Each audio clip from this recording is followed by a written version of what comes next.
history kay pagsugod pa lang yun ini sa anduhon na ano magdito. Dayon, gatagal dayon po o katong list nila dito sa katong pila sila katong na bisyo.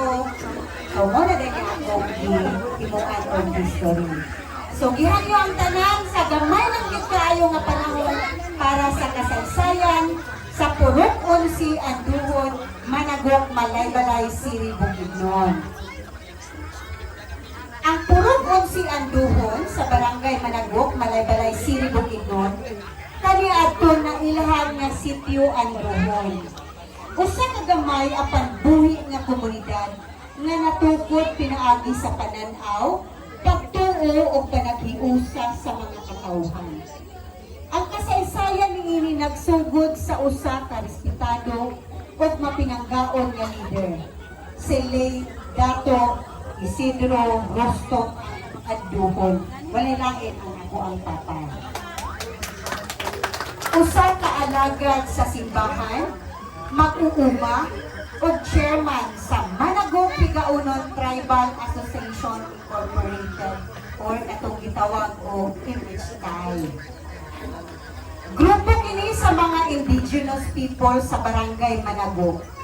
Usa-usab siya kadato sa lumad nga adunay dakong kasing-kasing alang sa kalambuan o panaghiusa sa iyang komunidad.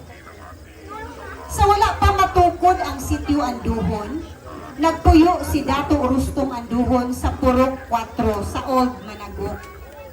Diin ilang nahimutang sa dapit nga karon mauna ang Anduhon.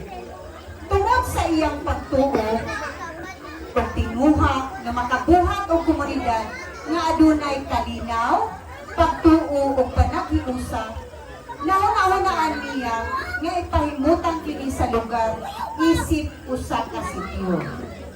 Sa tuig 1995, opisyal niyang gitukod ang sitio Anduhon nga ginganlan subay sa ilang apelyido o pamilya nga nanimuyo nga nagtukod niini.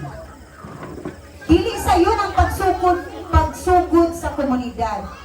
Ang kapilya nga gialagaran kining ato ang Our Lady of Mount Carmel Chapel natukod pinaagi sa kahina o tinabangay sa katawhan.